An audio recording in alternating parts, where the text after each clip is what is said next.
Alright boys, this will be our lesson in lieu of our theory today in class. And what we're looking at is the trapezoidal rule, which is one of two rules in our topic that we can use to approximate the area under a curve. If we are either A, trying to make an approximation, or B, if we don't actually have a valid method to integrate. So say for example we have a function that we don't have the skills to integrate, or is too hard to integrate, we can use an approximation using this trapezoidal rule. So, trapezoidal rule is based on the fact that if I've got some curve here, that's just y equals x squared. I've highlighted between 0 and 2 there, all this section in here. Now if I'm trying to find that area, we can obviously set up an integral. But the other thing that I could do, instead of setting up an integral, is I could go and work out for myself an approximation. Now this is called the trapezoidal rule because essentially it's based on the fact that all we're doing is going and creating trapeziums. So if I just connect those and I ignore the curved bit there, I've essentially made a trapezium. So I've got those two are parallel, so that's my height of my trapezium, and I can go and find my area there. So if I have a look at it and I wanted to find that area, what would my height would be 2. My two parallel sides would be 1 and 5, and this is the curve y equals x squared plus 1. So that would mean my area would be equal to 2 over 2 outside of my two parallel sides, which is 1 plus 5, which is 1 times 6 units squared. And if we went and counted them up, what would I get? I get 1, 2, 3, I'll call that 4 whole ones plus another sort of 4 half ones. So I'm looking at about 6 units, which is correct. Now it is an approximation. So all this section here is not under our curve. So if we went and actually evaluated the integral properly, which we'll do just to check, so our area would actually be the integral between between 2 and 0 of x squared plus 1 dx, which is what? X cubed on 3 plus x between 2 and 0. And then what do we get? Well, that's going to be 8 on 3 plus 2, which is what? 14 on 3, a little bit less than 5. So again, we're overcompensating here. So our integral there would be what? 8 on 3 plus 2, 14 on 3 squared units versus 6. So we've overcompensated, but it is an approximation. So I've mentioned this in the theory notes.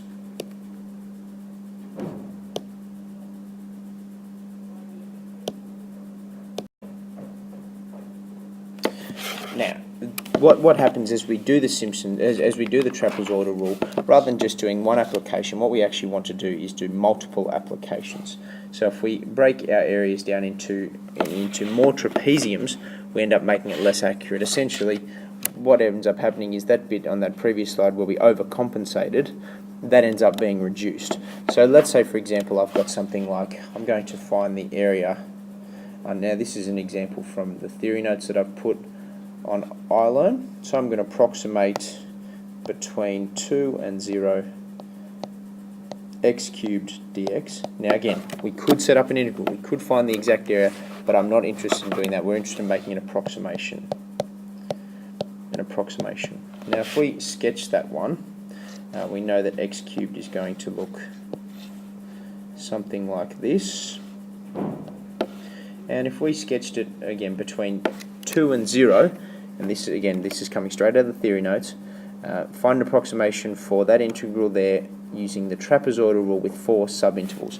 Well, 4 subintervals, all it means is I've got obviously my boundaries. My boundaries are 0 and they are 2. Now all I'm saying is I could do that as one trapezium, but what's going to happen? I'm going to have this big section there that I'm going to overcompensate with. So what do I do instead? I'm going to break it down into more smaller trapeziums. Okay, so we're doing 4 subintervals, which means there'll be 4 shapes. So let's go halfway first, and then again and again. So we notice that's 1, that's 2, that's 0, and that's of course our curve y equals x cubed. So I've just got 4 trapeziums. Now what we notice is that their height is actually a half, because I've got 4 heights over 2 units, so my height is a half. Now, of course, to do this, we actually need to know what the heights of all these are as well. We need to know what all these lengths are. Now, in fact, that's nice and easy. All we need to do is a little table of values for our function. Again, coming straight out of the theory notes, my values are 0, 1, and 2, but I've also got these ones in between, don't I? And that's a half, that's 3 on 2. So if I've got a half and 3 on 2, well, I need the y values as well, because that's going to represent my parallel sides. So those end up being obviously 0, 1 is just 1, 2 cubed is 8, that ends up being 1 on 8, and that ends up being 27 on 8. So we've got that table of values there, and that's going to tell me the height of all my trapeziums. Now if you have a look at the theory notes, what you'll notice is that those values that are in the middle there, these guys here, I'm going to label them with red. Please don't think I'm marking them as equal. But those 3 guys in the middle there, each one of those is going to contribute to 2 different trapeziums. So obviously this one here is going to contribute to 2 different trapeziums. This one here, same deal, is going to go to 2 different trapeziums. And then same with that third one there. So what we end up noticing, and I've written this in your theory notes, is that we can come up with a better formula for the area using the trapezoid. So what that formula ends up being is that our area is approximately equal to, and that's all that means, is equal to the height. Now the height of each of the trapeziums must be equal. Now the height over 2 outside of the first function value plus 2 times the sum of the middles plus the last function value. And the reason that is because that first and that last function value are only going to be part of one trapezium, and that's the trapeziums that are on the end. Everything in the middle, though, is just going to be contributing to 2 different trapeziums, which is why we have 2 times the middle. So if we look at it here and want to approximate, I'll have area is approximately equal to h over 2, which my height again was a half over 2. Half over 2 outside of, well, my first function value was 0, and I need 2 times the middles, which was what, an eighth, plus 1, plus 27 on 8. Okay, that's all my middles. So again, the ends I just add on, but everything that's in the middle gets doubled, and that ends up being, if we simplify that all out, it ends up being 4¼ units squared. Now if we went and established the integral as in its entirety and went and found that area, then we'd end up finding it's actually pretty close to that one there.